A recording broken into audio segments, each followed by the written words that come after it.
इस कार्यक्रम के पुण्यार्जक हैं एक बार लगेगा तो 7 पुश्तों तक चलेगा। वंडर सीमेंट, फर्क नजर आएगा।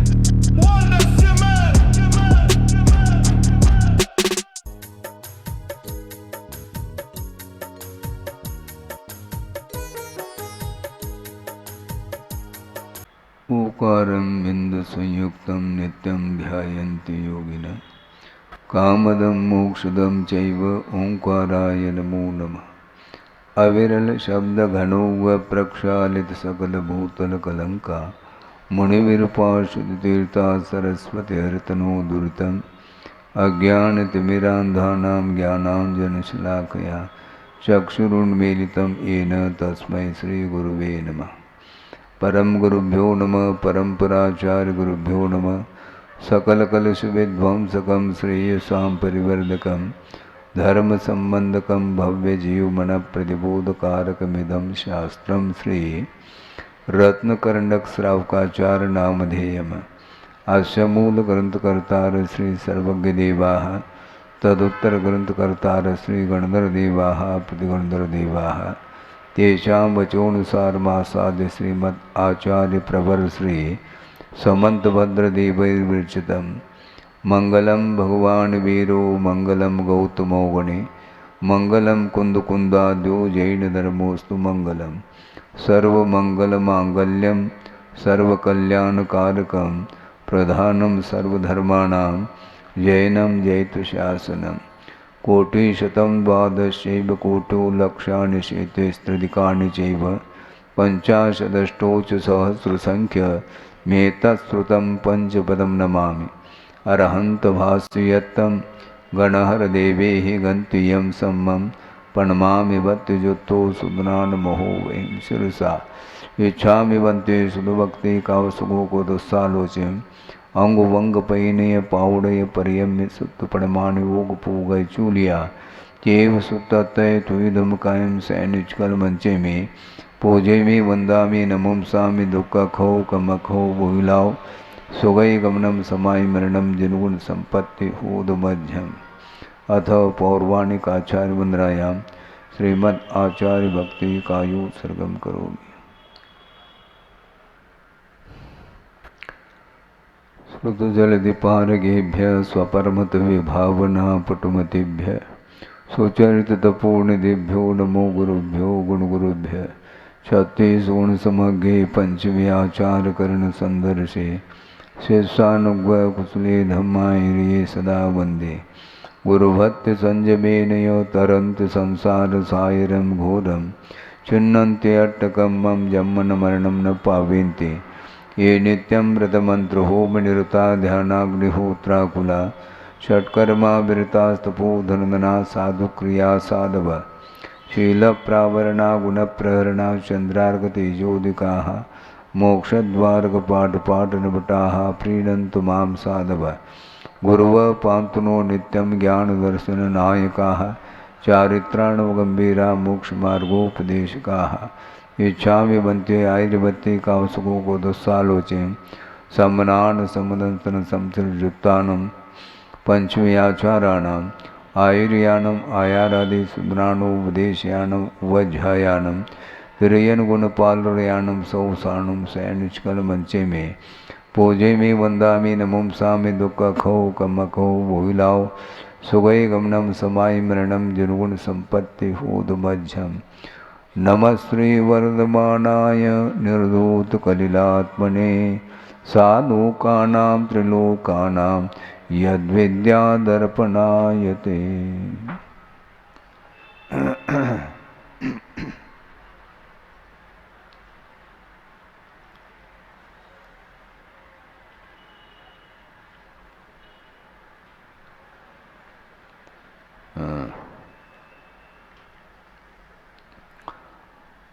अथ उक्त दोषेर विवर्जितस्य आप्तस्य वाचिकां नाममालां प्ररूपयन् आह।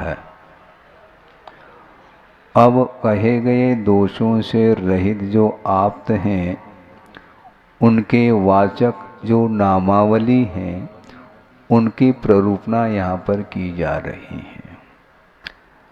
परमेष्टि परम ज्योतिर्विरागो विमलकृति सर्वज्ञो नादिमध्यान्तः सर्वशास्त्रोपलाल्यते।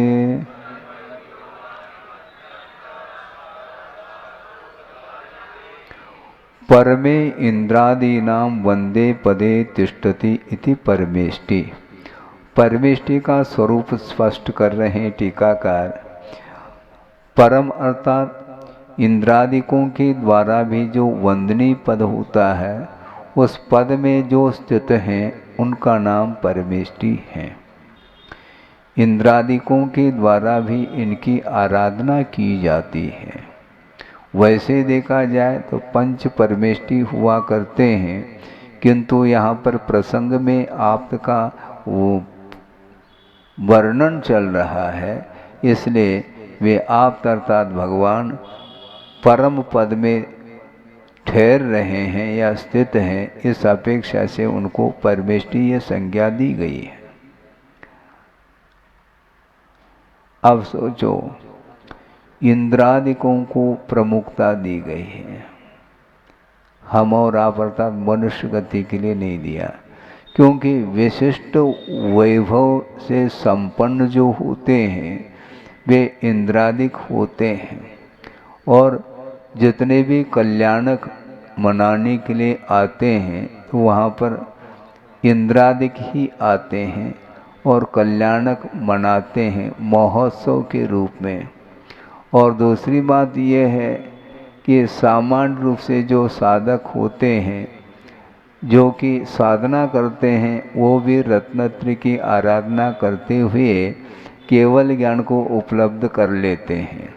इसके बावजूद भी तीर्थंकर प्रकृति का उदय नहीं होने के कारण जो वैभव प्राप्त होता है वह वैभव तीर्थंकरों को प्राप्त होता है।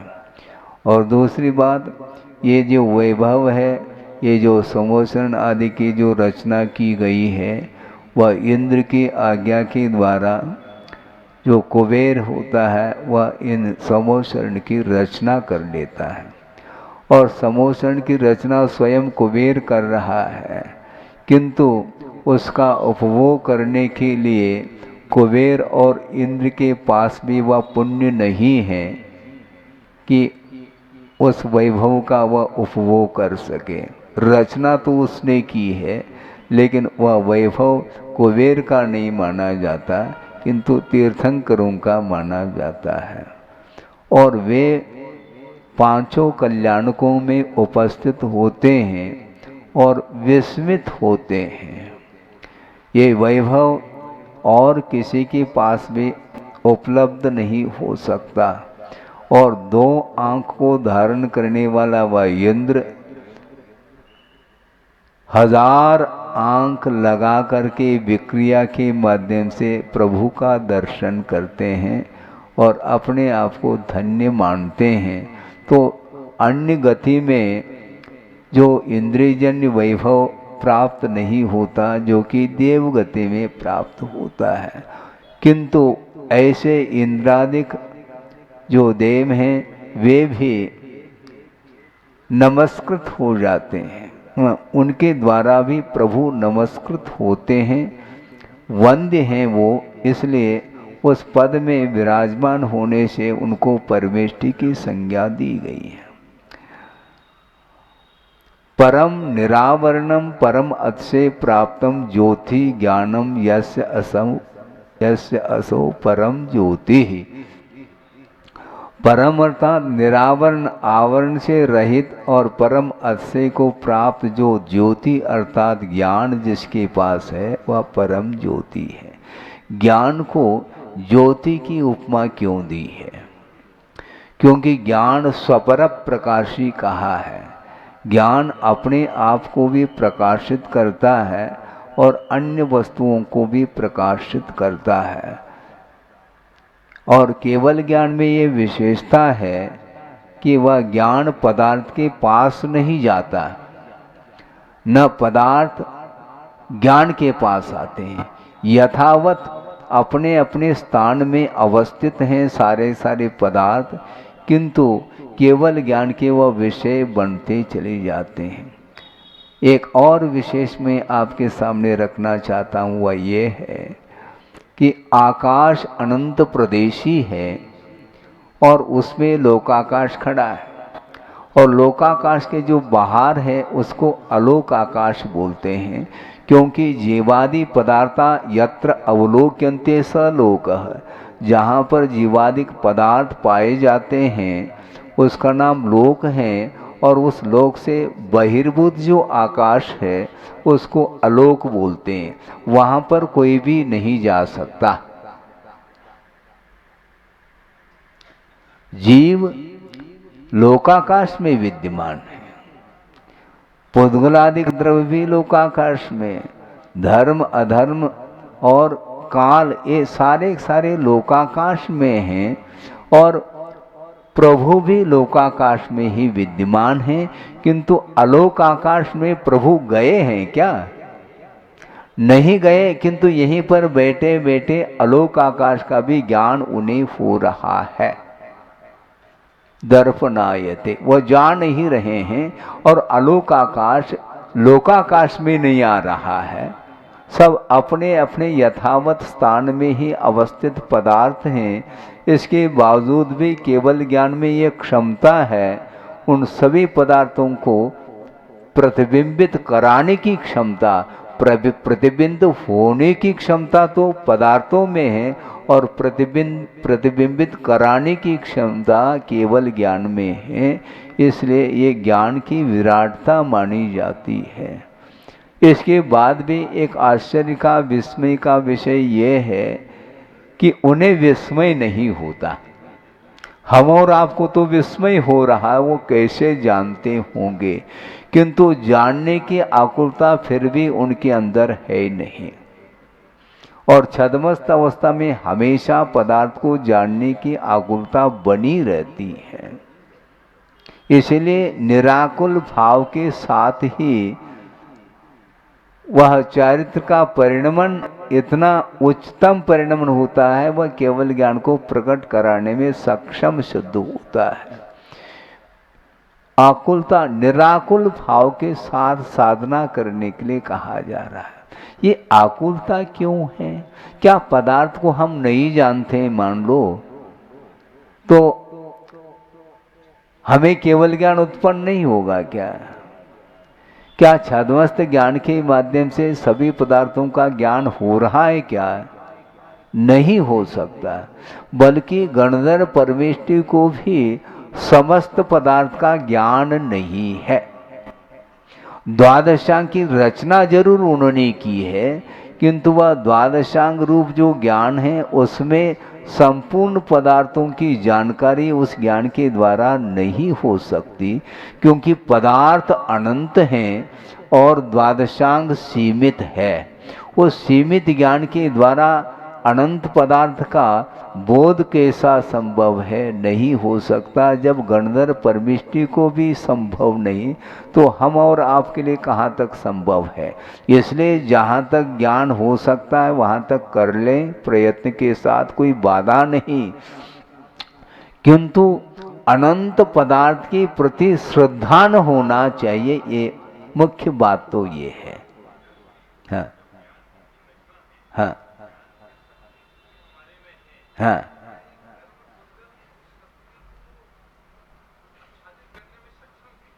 हाँ हाँ बिल्कुल। आप अपने क्या बोलते हैं कार्तिकेयन प्रेक्षा का अवलोकन करिए, उसमें एक गाथा आई है।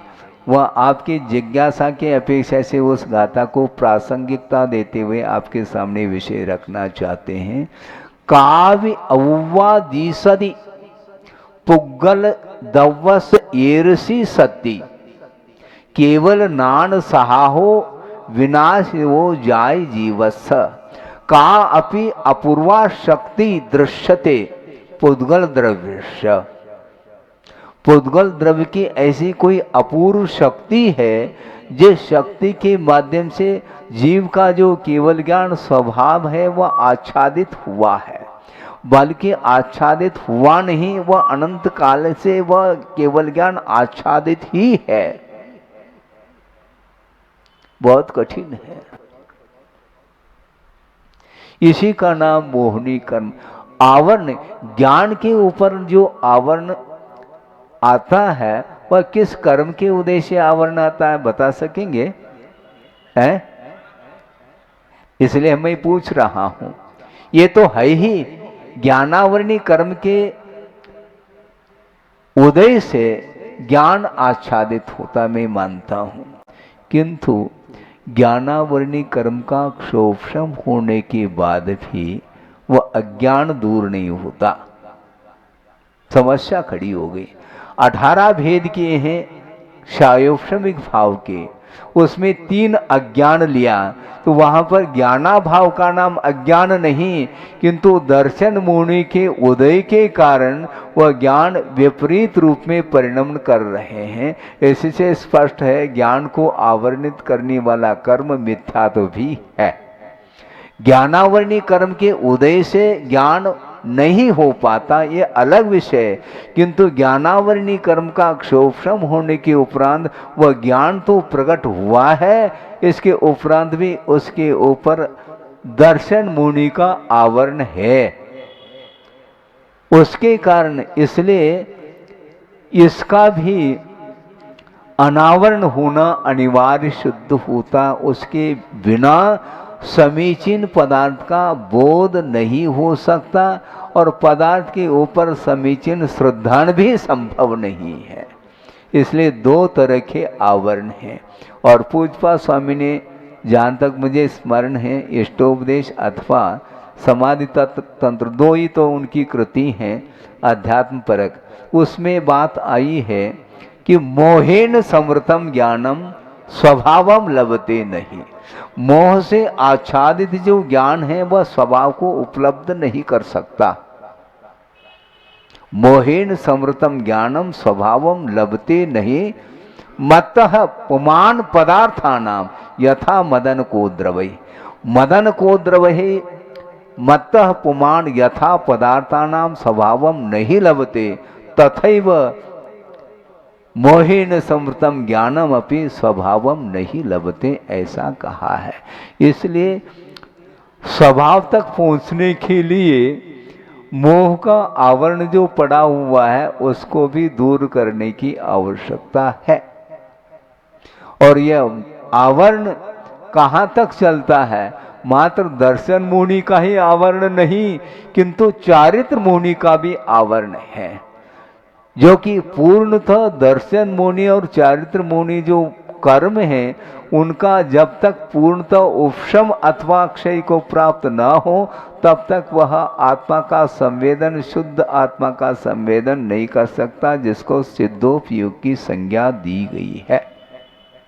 इसलिए ज्ञानावरणी कर्म के क्षोभम से ज्ञान तो प्राप्त हो सकता है, होता है, किंतु बीच में मोहिनी कर्म जो है उदय को प्राप्त हुआ है तो उसको अज्ञान कहा। क्षयोपशमिक, वह क्षयोपशमिक भाव है, फिर भी उसको अज्ञान क्यों कहा? दर्शन मुनि की उदय की अपेक्षा से, अर्थात मात्र दर्शन मुनि नहीं, उसके साथ संबंध रखने वाली अनंतानंदी कर्म का भी जब तक उदय रहेगा तब तक वह ज्ञान समीचीन नहीं माना जाता है। दूसरी बात, औदिक भाव में भी एक अज्ञान भाव आया। उस अज्ञान में और क्षयोपशमिक भाव के अंतर्गत आया हुआ जो अज्ञान है, इन दोनों में क्या डिफरेंस, क्या अंतर है, इसको भी समझना है। औदिक भाव में जो अज्ञान भाव आया है वह टोटल ज्ञानावरणी के कर्म की उदय की अपेक्षा से कहा, उसका नाम अज्ञान, अर्थात सर्वघाती स्पर्धकों का जहाँ पर उदय हो रहा है उस उदय के अपेक्षा से वहाँ पर अज्ञान कहा। जैसे वर्तमान में हम और आपके लिए मनपर ज्ञानावरणी कर्म का उदय चल रहा है, क्षोभम नहीं हो पा रहा है, इसलिए मनपर ज्ञान संबंधी अज्ञान है। अवधि ज्ञान संबंधी भी अज्ञान है, क्योंकि क्षोभशम नहीं हो रहा, उदय चल रहा है। इसी प्रकार केवल ज्ञानावरणी कर्म का उदय विद्यमान है, इसलिए केवल ज्ञान आच्छादित है। इस अपेक्षा से इसको अवधिक भाव के अंतर्गत अज्ञान को लिया है। किंतु क्षायोपशमिक भाव में जो 3 अज्ञान आए हैं, वह क्षायोपशमिक इसलिए कहा कि अपने अपने आवरणी कर्म का क्षोभशम तो हुआ है, किंतु साथ साथ दर्शन मुनि संबंधी भी कर्म का उदय चल रहा है। उसके कारण वह ज्ञान आच्छादित होने के कारण उस क्षायोपशमिक ज्ञान को अज्ञान के अंतर्गत लिया है। तो इस प्रकार यह अर्थ हुआ कि ऐसी अपूर्व शक्ति है, केवल ज्ञान को आच्छादित करने की शक्ति पौद्गलिक वस्तु के पास है। केवल ज्ञानावरणी कर्म ये पौद्गलिक है क्या, और कौन सा है? तो इस कर्म के उदय से ही वह केवल ज्ञान आच्छादित है। सूर्य के पास धरती को तपाने की क्षमता है और पूरे विश्व को प्रकाशित करने की क्षमता उसके अंदर है, किंतु यदि सूर्य ग्रहण लग जाए तो समझ में बात आती है। क्यों? अब वो एक किरण भी नहीं फूट पा रहा है, खग्रास जिसको बोलते हैं, सूर्य ग्रहण। वह दिन में भी रात की परिकल्पना, अंधेरा छा जाता है, कुछ भी दिखाई नहीं देता, जबकि सूर्य विद्यमान है दिन में, किंतु वह ग्रहण होने की। उसी प्रकार केवल ज्ञान रूपी ग्रहण लगा हुआ है, इसलिए केवल ज्ञान वह छुपा हुआ है। बहुत विचित्र दशा है। और ये सारे सारे कर्म जो उदय में आ रहे हैं, ये बिना बंद किए उनका उदय संभव नहीं है। इसलिए उदय से मत डरो, बंद से डरो। बंद करते समय तो हम होश हवास खो जाते हैं, क्या करने योग्य क्या नहीं करने योग्य, ये सारा सारा अंधेरा चा जाता है और वह करता चला जाता है। उसके माध्यम से जो सॉलिड जो कर्म बनते हैं, वह कालांतर में आसानी से उसका क्षय होना संभव नहीं है। केवल ज्ञानावरणी का बंद, ज्ञानावरणी का असामान्य रूप से बंद 10वें गुणस्थान तक हो रहा है और मोह के सद्भाव में ही होता है। इसलिए बनती कोशिश, पुरुषार्थ करते हुए बंद की जो परंपरा चली आ रही है और उसमें जो सॉलिड जो अनुभाग बंद हो रहा है, उसको कम करने का पुरुषार्थ करिए। अनुभाग का अर्थ होता है पोटेंसी और स्थिति का अर्थ होता है ड्यूरेशन, कालावधि, और प्रकृति का अर्थ है नेचर, और प्रदेश का अर्थ क्वांटिटी, परिगणना। ये चारों शब्द आ गए इंग्लिश के, क्वांटिटी और क्वालिटी। क्वालिटी का अर्थ अनुभाग है, क्वांटिटी का अर्थ प्रदेश है, और स्थिति का अर्थ जो है कालावधि है, जिसको ड्यूरेशन बोल रहे हैं आप, और प्रकृति का अर्थ नेचर तो है ही। भिन्न भिन्न कर्मों की प्रकृति भिन्न भिन्न होती है। ज्ञानावरण से का प्रकृति ज्ञान आच्छादनता, ज्ञान को आच्छादित करना ही जिसका नेचर अर्थात प्रकृति है, उसका नाम ज्ञानावरणी कर्म है। इसलिए ज्ञानावरणी कर्म का जो बंद हो रहा है वह बिना परिणाम के नहीं होता। ईर्ष्या के कारण, अहंकार के कारण। पढ़ो तो कम से कम तत्पर सूत्र तो पढ़ लो, समय सार तो पढ़ रहे हैं आप, तत्पर सूत्र को भी साथ साथ पढ़ लेना कि ये जितने भी कर्मों का आश्रव अथवा बंद हो रहा है, वो सारे सारे बिना भाव के संभव ही नहीं है। मात्सर्य है, अंतरा है, निर्णव है, प्रदोष है, उपघात है, आसाधना है, ये सारे सारे ज्ञानावरणी कर्म के आश्रव के लिए हेतुभूत हैं। इसलिए इस प्रकार के परिणामों से अपने आप को बचाना चाहिए। संसारी प्राणी को कदम कदम पर ईर्ष्या सताती, ईर्ष्या के कारण उसका विकास नहीं हो रहा। ईर्ष्या न करके पुरुषार्थ कर लो तो ज्ञान आपको प्राप्त हो सकता है। पुरुषार्थ करके जो मेरिट लिस्ट में आया है उसको देख करके ईर्ष्या करने की अपेक्षा पुरुषार्थ तो करो, क्योंकि उसने पुरुषार्थ किया है और उसको वह गुण प्राप्त हुआ है, उसकी प्रशंसा करना सीखो। ज्ञान यदि प्राप्त नहीं होता तो ज्ञानी जो हैं उनकी भक्ति तो करो, उनकी आराधना तो करो, उनकी उपासना, उनकी पूजन अर्चन आदि करेंगे तो कालांतर में आपको भी वह गुण उपलब्ध हो सकते हैं। किंतु संसारी प्राणी के अंदर ये भाव बहुत कम मात्रा में आ पाते हैं और ईर्ष्या के कारण वह हमेशा बिना ईंधन की अग्नि जलती रहती है। ये ईर्ष्या रूपी अग्नि झुलसती रहती,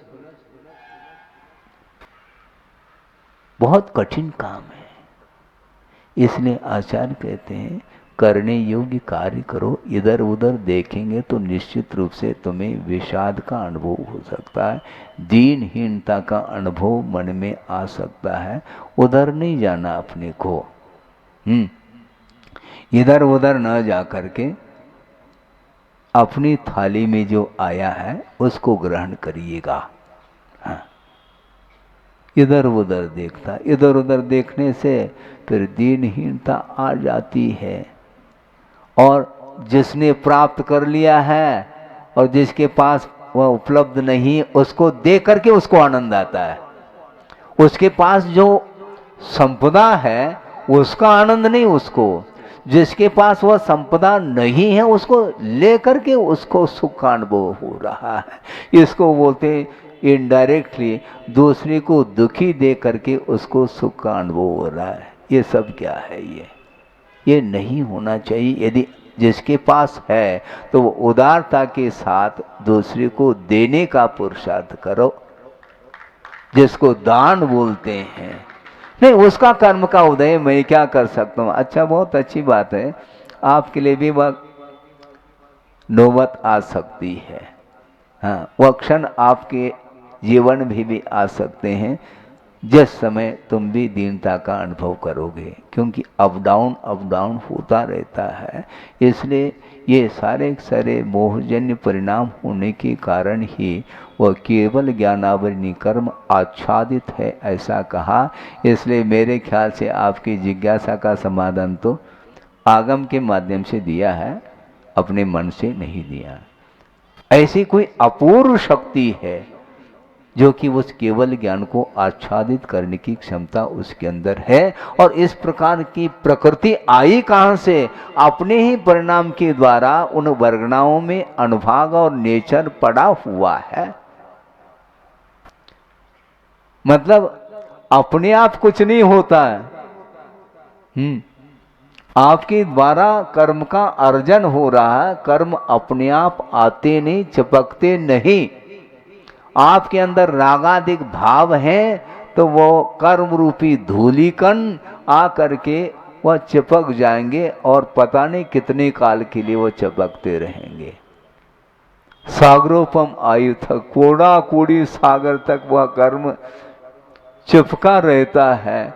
आज वर्तमान में मान लो किसी ने मिथ्यात्व का बंद किया है और उत्कृष्ट स्थिति यदि पड़ी है तो 70 कोड़ा कोड़ी सागर प्रमाण काल तक वही कर्म उदय में आएंगे। अन्य समय में बधे हुए वह कर्म बाद में उनकी ड्यूरेशन, उनकी स्थिति अलग है।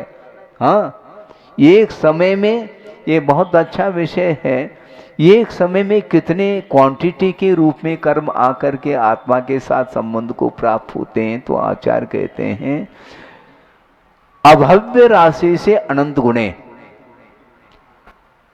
मुझे जहां तक स्मरण है कि जगन्य युक्तानंत प्रमाण, स्मरण कह रहा हूं और देख करके और एग्जैक्ट पता चल जाएगा। तो जगन्य युक्तानंत प्रमाण अभव्य राशि है, उससे भी अनंत गुणी राशि के रूप में कर्म आ करके बंध को प्राप्त होते एक समय में। अनंतर समय में पुनः उतनी क्वांटिटी में, उतनी क्वांटिटी में। इसलिए यह धारा, यह परंपरा चलती रहती है, ये धारा टूटती, क्योंकि परिणाम यदि नहीं होंगे तो धारा टूटेगी, और निरंतर परिणाम करता चला जा रहा है तो बंद होता ही चला जा रहा है, और अभी भी उसको होश ही नहीं। और कहने के उपरांत में हाँ होगा, ऐसे कहने वाले बहुत होते हैं। तो ठीक है भैया, तो आप जानो, आपकी मर्जी, हमारी कोई अर्जी थोड़ी।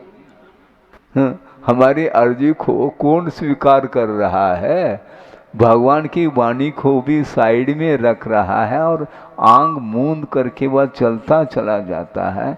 इसलिए इस प्रकार के कर्म बंधेंगे, और बंद अपने आप नहीं हो रहा, आपके परिणाम के द्वारा हो रहा है। तो महाराज हम क्या करें? अपने परिणामों को सुधारने का पुरुषार्थ करो, दूसरे की अपेक्षा। दूसरे की कैसे परिणाम, देखो वैसे वो कैसा कर रहा है, तुम कैसे कर रहे हो, ये भी तो सोचो। अपना लोटा भी तो छानो। दूसरे के लोटे को छानना बहुत अच्छा है, लेकिन अपना लोटा भी तो छानो है। दूसरे के लोटे को छाना है, जो छना हुआ जो कुछ भी है वो आपके लोटे में आ जाए तो क्या करोगे? मुश्किल हो जाएगा। तो इस प्रकार मत करो। पहले इसलिए आचार्यों ने कहा कि स्वयं अपना आत्म पुरुषार्थ करो, स्वयं मार्ग पर आरूढ़ हो जाओ, तो उसका प्रभाव डाले बिना पड़ सकता है इर्द गिर्द। हाँ, नहीं है तो नहीं पड़ेगा। और दूसरे को मैं प्रकाश दे दूं, हाँ ठीक है, और दिया तले अंधेरा, ये सब क्या है? दूसरे को हम प्रकाश बांट रहे, दूसरे को प्रकाश दे रहे हैं। ठीक है, आपकी उदारता बहुत अच्छी है, लेकिन आप अपने आप को अंधेरे में क्यों रखा है? अपने आप को प्रकाश में रखने वाले कौन होते हैं? वह श्रवण ही होता है। इसलिए श्रवण के लिए, गुरु के लिए हम रत्न दीपक की उपमा देना चाहते हैं। रत्न दीपक, उसके तले अंधेरा नहीं रहता, ये ध्यान रखो। उसी प्रकार गुरुदेव रत्न दीपक हैं, वो प्रकाश दे करके गए हैं। उस प्रकाश में अपने को भी, अपने आप को देखने का पुरुषार्थ करना है। तो इस प्रकार परमे इंद्रादीनाम पदे वंदे पदे तिष्ठति इति परमेष्टि, ऐसा कहा। और दूसरा क्या है? निरावरण परम अतिशय को प्राप्त ज्योति अर्थात ज्ञान जिसके पास है उसका नाम परम ज्योति। ज्ञान को लेकर के आधा घंटा लगभग आपका चला गया। केवल ज्ञान स्वपर प्रकाशी, उसी को लेकर के विस्तार हुआ है। विरागो दूसरा विशेषण दे रहे हैं आचार्य, व्यगत राग भाव कर्म यस्य स विराग। निकल गया है राग अर्थात भाव कर्म जिसमें से, उसका नाम विराग कहा है। जिसको वीतराग भी कह सकते हैं, विराग भी कह सकते हैं। इस विषय को लेकर के प्रासंगिक विषय आपके सामने रखना चाहता हूं, जो गुरुदेव ने कई बार हम लोगों के सामने रखा है। तीन चीजें हैं, एक सराग, एक विराग और एक अराग है। फिर से दोहरा दें, अराग, सराग और विराग। महाराज अराग और विराग में क्या अंतर है? जिसमें से राग निकल गया है उसका नाम विराग है, और जिसमें राग है ही नहीं उसका नाम अराग है। जैसे जड़ पदार्थ है, ये किसी के साथ राग कर रहा है क्या? ये बोलो, क्योंकि इसके अंदर संवेदनशीलता है ही नहीं, ये जड़ है। इसके अंदर कोई भी रागात्मक परिणति नहीं है। किसी वस्तु को ले करके इसके अंदर राग उत्पन्न हो रहा है ऐसा नहीं। इस वस्तु को, जड़ वस्तु को लेकर के आपके अंदर राग उत्पन्न हो सकता है, किंतु वह अराग माना जाता है। धर्म द्रव्य, अधर्म द्रव्य, आकाश द्रव्य, काल द्रव्य और पुद्गल द्रव्य, ये सारे सारे राग से रहित है।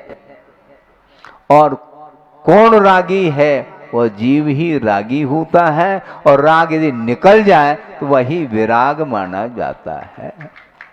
कितना अच्छा चिंतन है गुरुदेव का, सोचो। अब पुद्गल में राग नहीं है महाराज आपने कहा, लेकिन हम लोगों को पुद्गल को लेकर के राग उत्पन्न हो रहा है। वह पुद्गल वस्तुतः एक और मार्के की बात आपके सामने रख रहा हूं कि जो परमाणु है, पौद्गलिक परमाणु, उसको लेकर के भी कभी भी राग और द्वेष उत्पन्न नहीं होता, क्योंकि वह दृष्टिगत नहीं हो सकता। वह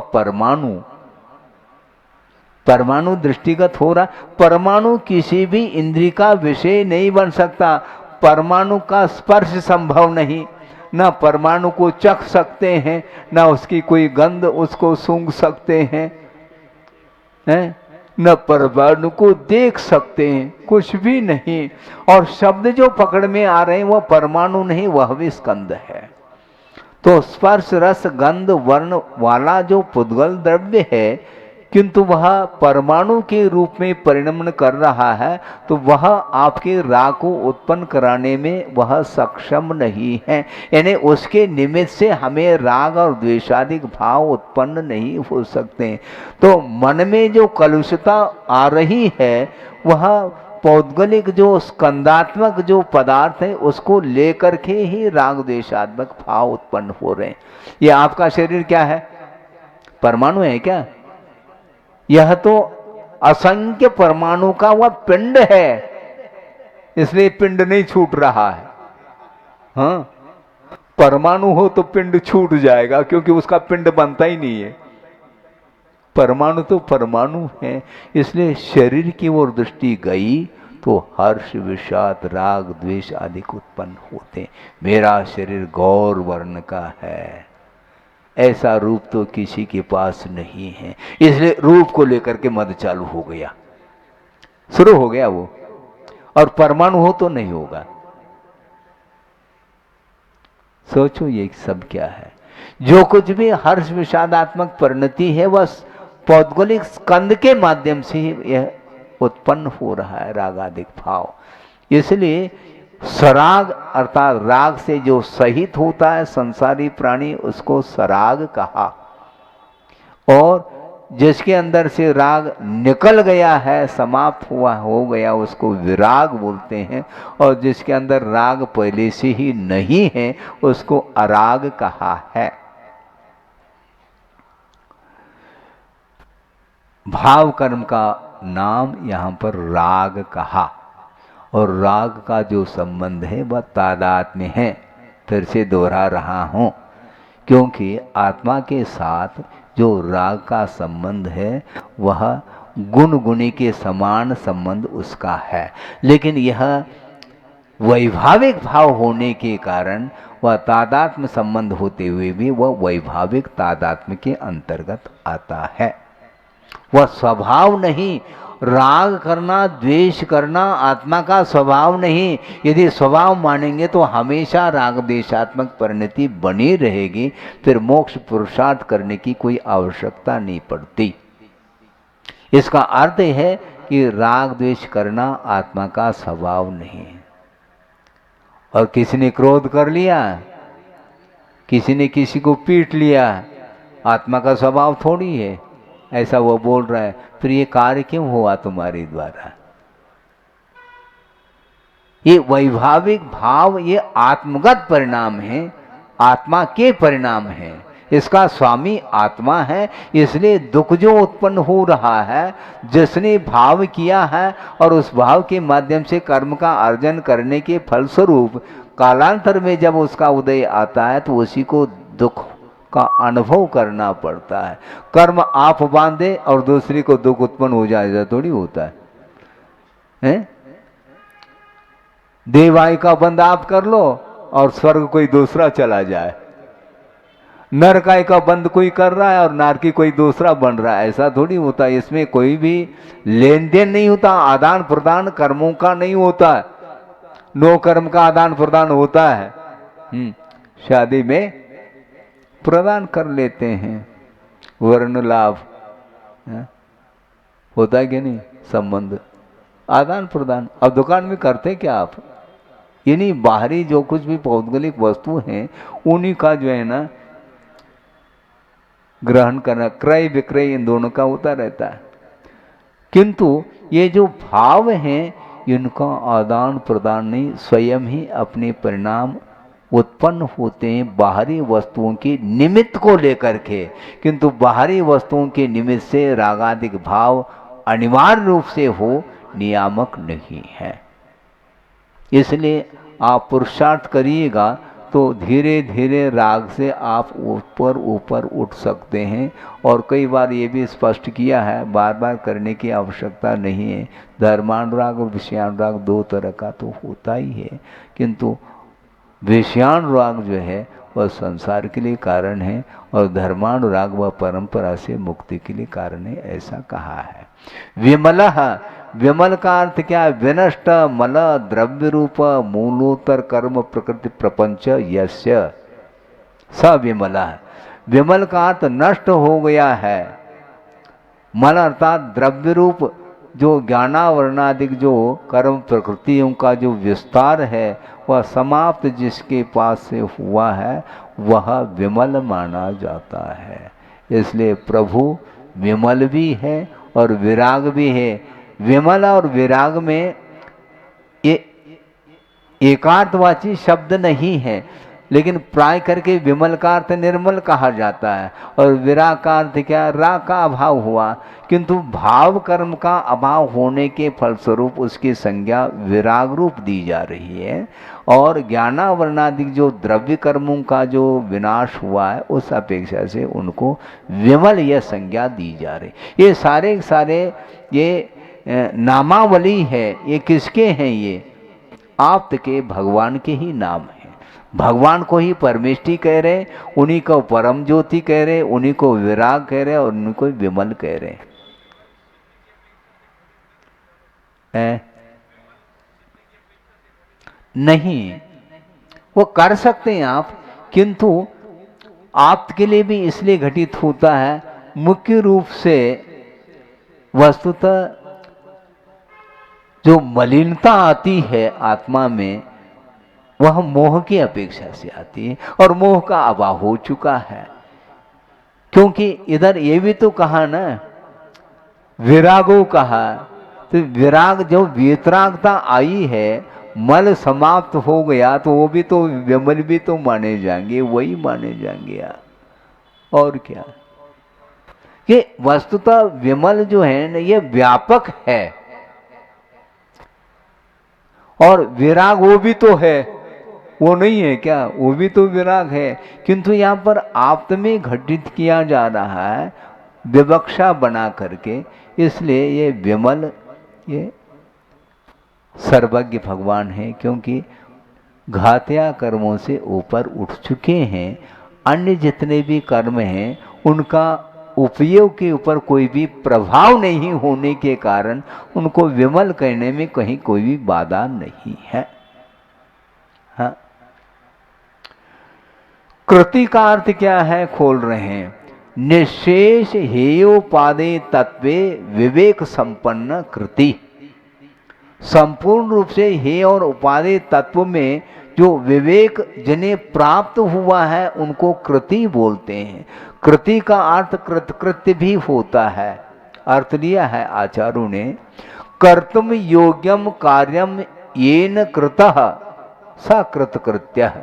करने योग्य कार्य को जिन्होंने कर लिया है उसका नाम कृतकृत्य। और कभी कभी अपने आप को भी आप कृतकृत्य मानते हैं क्या?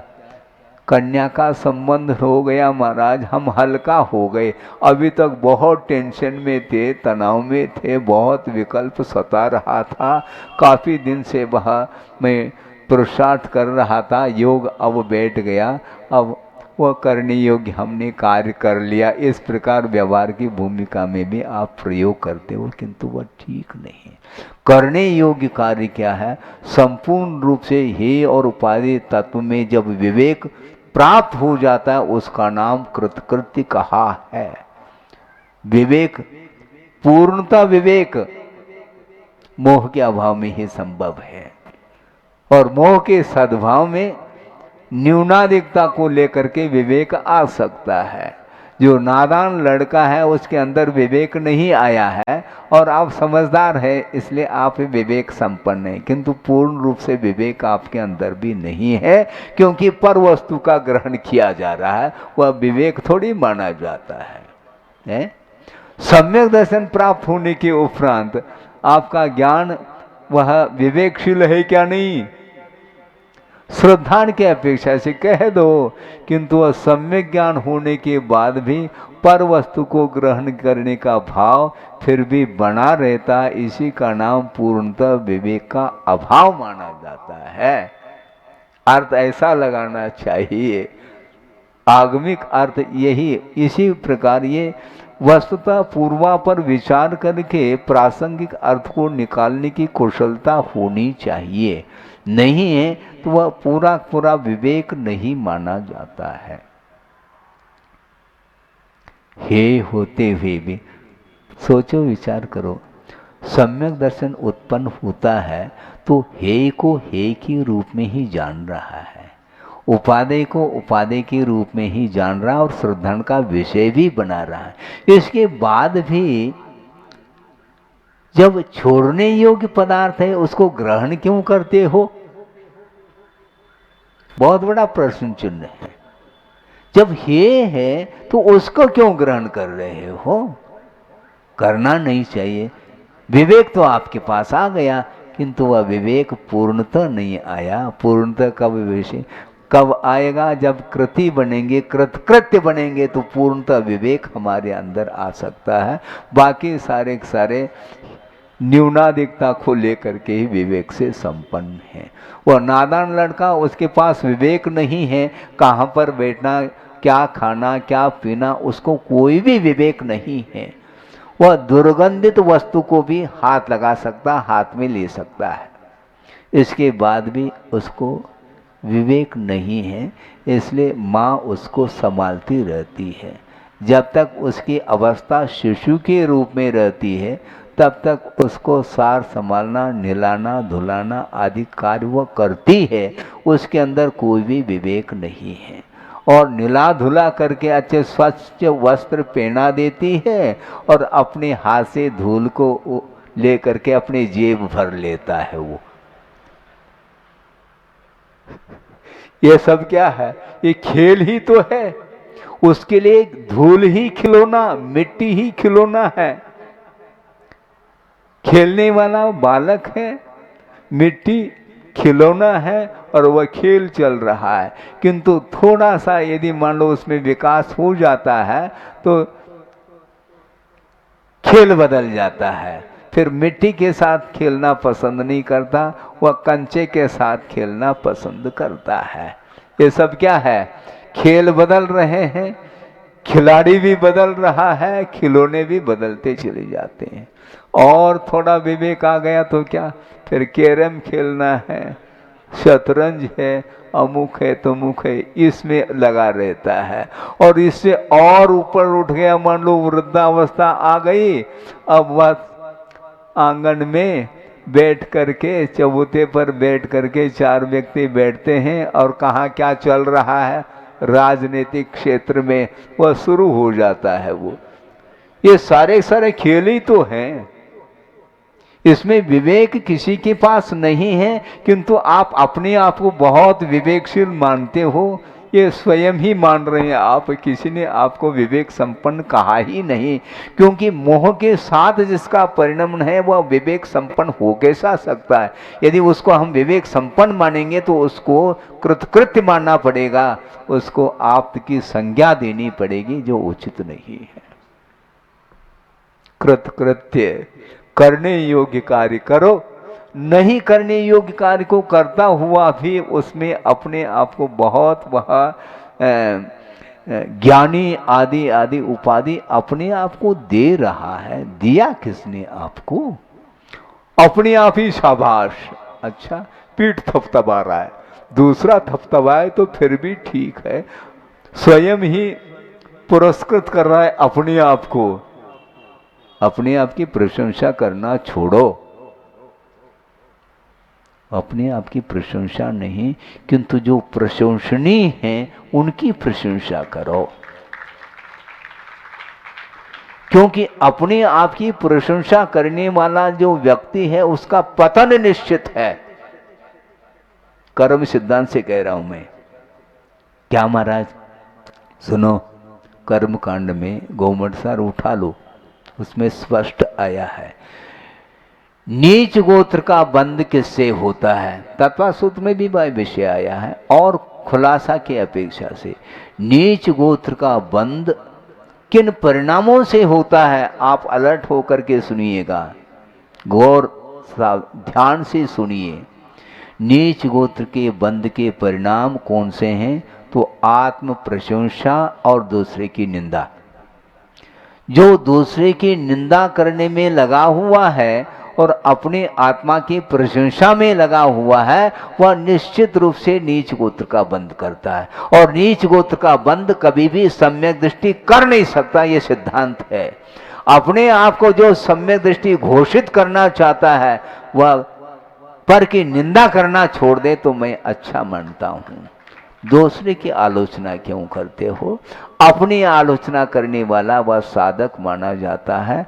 श्रवण लोग प्रतिदिन 3 बार कम से कम प्रतिक्रमण के समय पर अपनी आलोचना, अपनी निंदा करते हैं। निंदामि गरहामि अपानम, दूसरे के नहीं, हम दूसरे की आलोचना, दूसरे की निंदा में पूरा समय व्यतीत कर रहे हैं और उसके माध्यम से नीच गोत्र का बंध होता है। और नीच गोत्र का बंध कभी भी सम्यक दृष्टि कर ही नहीं सकता, ये सिद्धांत है। अब क्या कर लोगे?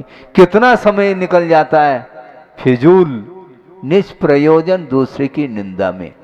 वो ऐसा कर रहा है, वो ऐसा किया, उन्हें ऐसा किया, उन्हें वैसा किया और वैसा किया, हाथ में लेकर के भी यही कर रहा है, कैसा किया वैसा किया। ये सब क्या है? ये होता है और ये सारे विकताएं मानी जाती हैं, इसमें कोई सार नहीं है। इसलिए करने योग्य कार्य जो करता है वह विवेक संपन्न माना जाता है। इसलिए मनुष्य पर्याय मिली है, इस पर्याय से अपनी आत्मा को ऊपर उठाने का पुरुषार्थ करो और दूसरे की निंदा अपनी प्रशंसा के माध्यम से अपने आप का ही पतन होता है, दूसरे का इसमें कुछ भी बाल बाका नहीं हो सकता। एक हाइकू आपके सामने रख रहा हूं, गुरुदेव ने दिया है।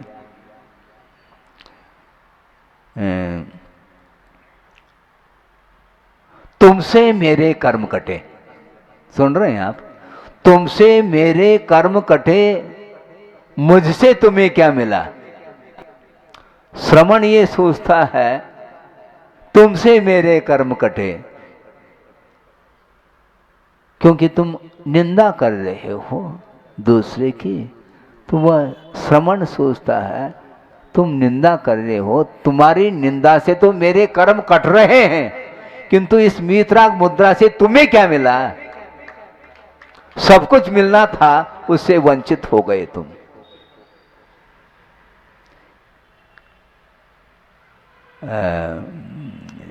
कमठ और पार्श्वनाथ दोनों में घटित हो रहा है विषय।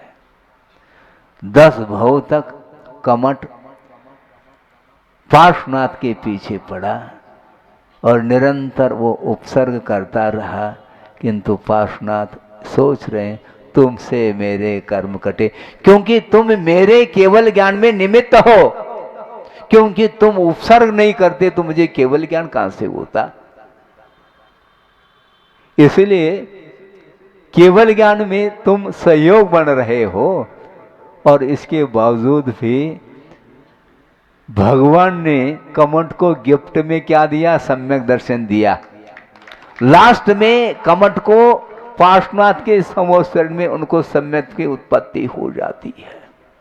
सोचो, विचार करो, 10 भव तक परेशान किया पार्श्वनाथ के लिए, किंतु कमठ के प्रति उनका कोई वैर नहीं रहा, एक तरफा वैर चलता रहा। इसके उपरांत भी उन्होंने कहा कि ले लो, सम्यक दर्शन प्राप्त कर लो हैं और आत्मा का कल्याण करो। कभी भी वैर नहीं पकड़ना चाहिए। कितना भी वह व्यक्ति हमारे साथ दुर्व्यवहार कर रहा है, मान लो, करने दो, उसका तीव्र कर्म का उदय है, इसलिए निरपराध व्यक्ति के प्रति भी वह निंदा आलोचना आदि कर रहा है, उसका पतन निश्चित है।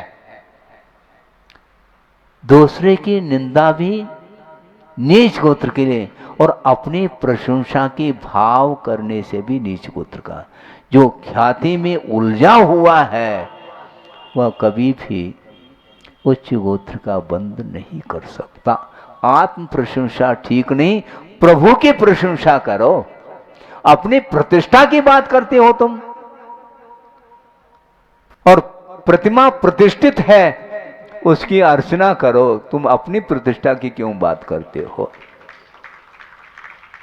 लेकिन होता क्या है, प्रतिष्ठा का सवाल है ऐसा बोलता है, प्रतिष्ठा पॉइंट बना करके चलता है, तुम बैठो शांति से। इसके माध्यम से होना क्या है? ये क्या प्रतिष्ठा प्रतिष्ठा प्रतिष्ठा? हालांकि मिथ्यात्व गुणस्थान में हमेशा नीच गोत्र का ही जीव बंद करता है, ऐसा भी नहीं, किंतु जब कभी भी नीच गोत्र का बंद करेगा तो उसके लिए दो ही गुणस्थान है, प्रथम और द्वितीय गुणस्थान। तृतीयादि गुणस्थान में नीच गोत्र का बंध संभव नहीं, क्योंकि सम्यक दर्शन जिसके पास है वह कभी भी नीच गोत्र का बंध नहीं कर सकता, वह उच्च गोत्र का ही निरंतर बंध करेगा। इसलिए अनंतानंदी कषाय से जो बचेगा वही नीच गोत्र से बच पाएगा, तो पक्की बात है। अनंतानंदी कषाय को पालना चाहो क्या? अनंतानंदी कषाय को पालना चाहो, तुम पालने में पल नहीं पाओगे, फिर पालने से तुम नीचे आ जाओगे, ध्यान रखो। निश्चित पतन है। इसलिए आगम में क्या क्या लिखा है उस ओर ध्यान ही नहीं संसारी प्राणी का। कैसा लग रहा है सुन रहे हैं आप 1 घंटे से लगभग?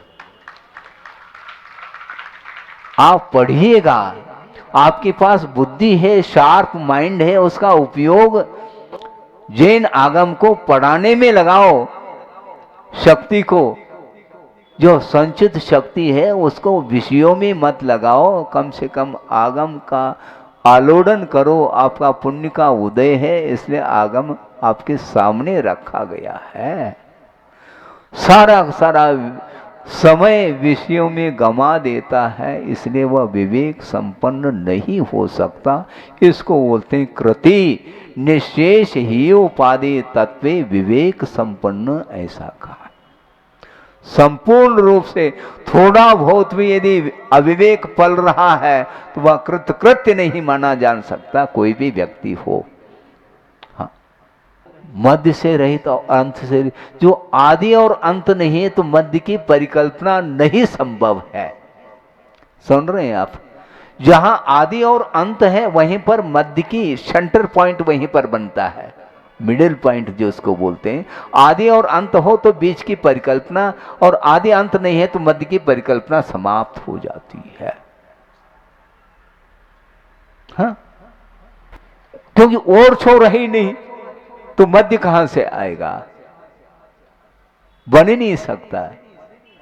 यदि आदि को मानेंगे तो उसके बिगनिंग हो जाएगा, तो उसके पूर्व में कोई सर्वज्ञ नहीं थे ऐसा मानना पड़ेगा, ऐसा है ही नहीं। सबसे पहले कौन सर्वज्ञ हो गए महाराज? सबसे पहले कोई हुए नहीं, क्योंकि सबसे पहला कोई है ही नहीं, अनादिकाल से होते आ रहे हैं। बिगनिंग लेस है और एंडलेस, अंत भी नहीं होगा, तो मध्य कहां से लाओगे तुम? ये भारत का ये मध्य प्रदेश है, क्योंकि भारत का आदि और अंत है, इसलिए मध्य प्रदेश है। सेंटर पॉइंट बिना आदि अंत के संभव नहीं। तो यहां पर कह रहे हैं आचार्य समंत स्वामी, अनादि मध्यांत आदि मध्य और अंत से रहित है, वो सर्वज्ञ माने जाते हैं। और एक विशेषण, 2 विशेषण और रह गए हैं, उसका विषय कल लिया जाएगा, इतना ही पर्याप्त है।